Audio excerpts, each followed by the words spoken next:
What's up everyone, it's Russo. I hope everyone is doing well. Please follow my Instagram at Russo Lifts, just in case something happens to this YouTube channel. You can follow, message, and you can watch my daily story content on Instagram. I'll see you there. What is up everyone, it's Russo. I hope everyone is doing well.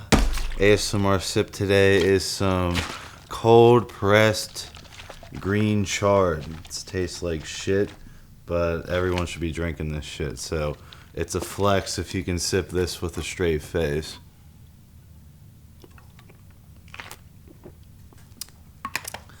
Acquire the taste. Took me like over a year to not gag drinking this. Anyways, today I'm going to be talking about Tren Hex, Tren in general, and just my thought process as I'm getting closer to the real prep. Still organizing my personal life. I'm going back and forth with buying a house right now or might rent a house. It's all, once that's all settled, you guys are gonna see the content get even better. But yeah, we're thinking in fast forward into the future, Alec and I, on adding in Tren Hex, which I will be acquiring and adding in within the next coming weeks, right? As far as the current prep cycle goes, I'll have Andrew throw up the final prep vlog before adding in the Tren, so go watch that video. I'm sitting around 227 pounds in the morning. I'm gonna push under 225, and then I'll probably add in the Tren as I continue cutting lower and lower to NPC Classic Physique, which I'm aiming for a stage weight of around 195 pounds. So that's all, you know, included in this information on why we're going with Tren Hex. So Alec and I, you know, Alec's like, well, it's getting to that point where, you know, basically I wanted to build up recomposition around 230, which I've done, right? I look night and day different than I do a couple, you know, months ago, obviously, right, out of my mental health fiasco. But yeah, I'm around the same weight, 230. Looks like I lift again. My training's getting back almost there, right? It's not, you know, I'm pretty specific on how I know I need to train to be really good, to do really good in this show. So we're getting to the point where we're gonna switch the MPP out and we're gonna add Tren. And Alec and I were going back and forth while I'm like, you know, should I add Tren Ace? Because, you know, I don't really like the mental feeling of Tren Ace. You know, people say it takes a while for them to feel Tren. When I do Tren Ace, it's like a shotgun spike, and then it dips off. Shotgun spike and then dips off every single day. And you know, mentally it was a lot. And I've done Tren Ace, and you know, I just like thought like maybe I could do Tren E, and I have experience with Tren A and Tren E. Tren A hits way harder. The short half-life definitely yields, you know, better in a competition prep scenario, which is why I'm even fucking around with Tren, right? Whereas Tren E have to dose higher because of the esterification of having the longer ester. You get less active compound in the body, meaning you know, more Tren E equals less Tren Ace essentially. So we were going back and forth, and then so Alec and I landed on the opinion of why not document Tren Hex, which is kind of the best of both worlds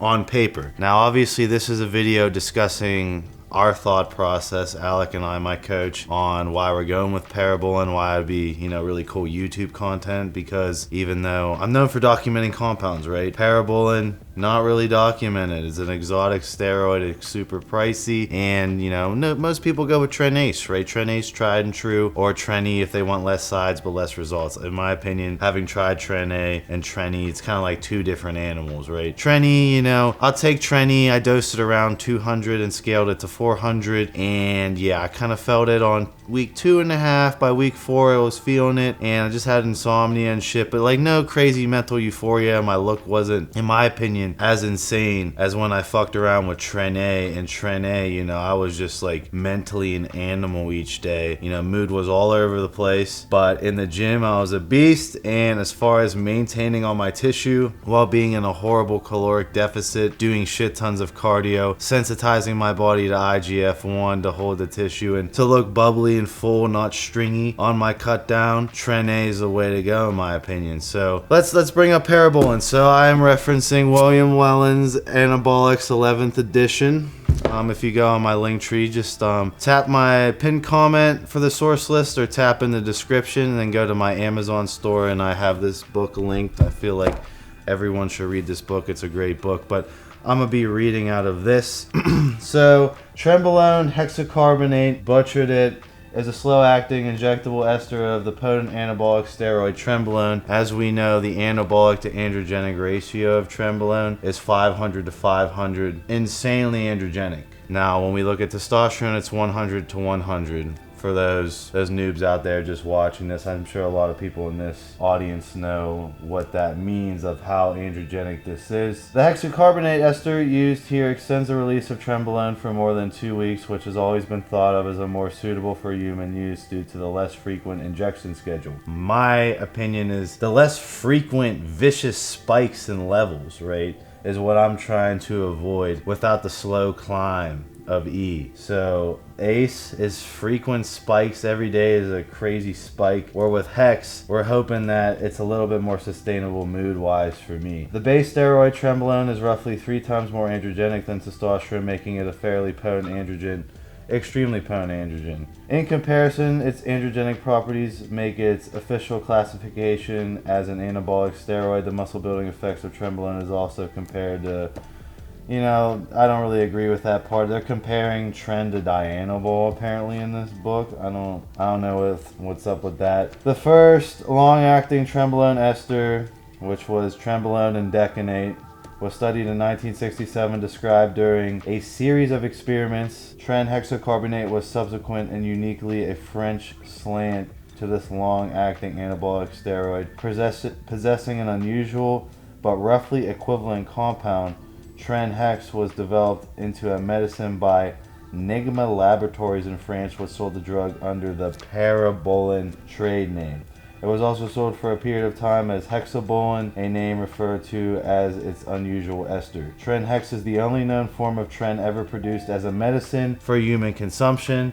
It is not in production anymore for human consumption, right? When you talk about, you know, the old school guys be like, oh man, just get a little legit form of Parabolan from France. You only need 3 ampules or 2 ampules a week, and it's strong as shit. That's the Parabolan everyone knows. The most notable appearance of Trenbolone is Tren Ace, which is used exclusively in veterinary medicine. If you don't know what Tren is used for, it's used to bulk up cattle right before they slaughter them, right? Tren is the least healthy steroid out of them all. Parabolan was prescribed in France as a protein-sparing anabolic agent. Definitely, but let's not go into the deteriorating brain effects of Tren, but it's funny how Tren was used as a human consumption drug. It's just so funny.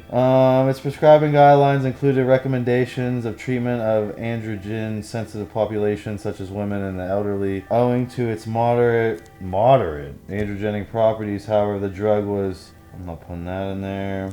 2 hours later. Alright, so it's saying the availability of... I don't know when this book was published, the 11th edition. Balkan Pharmaceuticals makes the product Parabolan.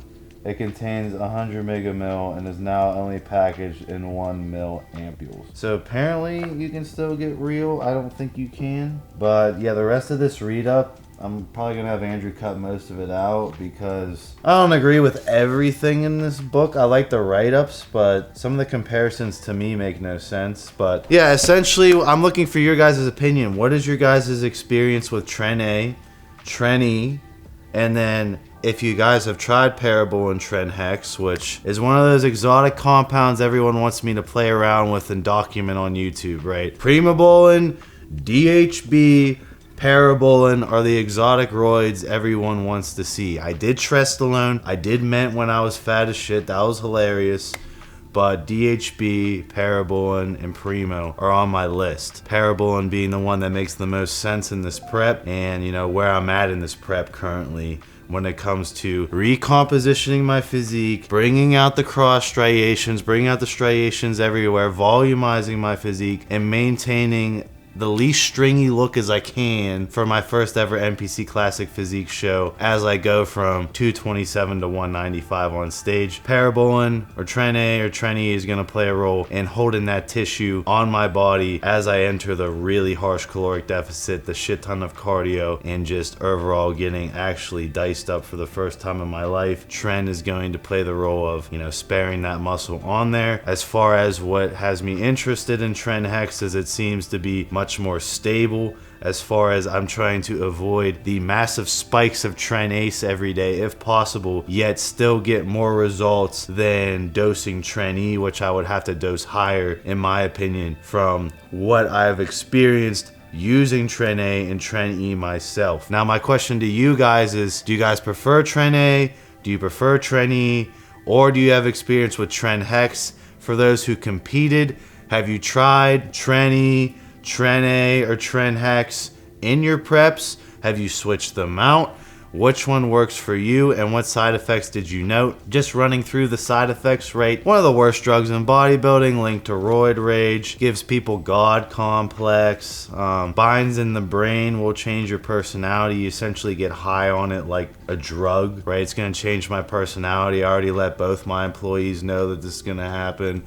Already let the girlfriend and the family know this is gonna happen. And yeah, I've not my first rodeo with Tren. I know what to deal with, but as far as avoiding that vicious spike in level of acetate, that's the goal here. What are your guys' thoughts? Do you guys think me and Alec are onto something? Do you think like, yo, you're just wasting your money spending all that money on Parabolan when Tren Ace is gonna get the job and you're just being a bitch dealing with the mood? What are your thoughts? My personal thoughts is obviously I'm gonna try Parabolan just for YouTube's sake. It's an exotic compound and I have experience with Tren A, so I can directly see if like it's worth the extreme price difference to go with the exotic Tren Hex versus Tren A. But yeah, overall that's just a little light shown on Parabolan before this kicks off on the channel as far as content goes. So comment what you want me to document besides just vlogging my personality change. I will see you guys in my next video.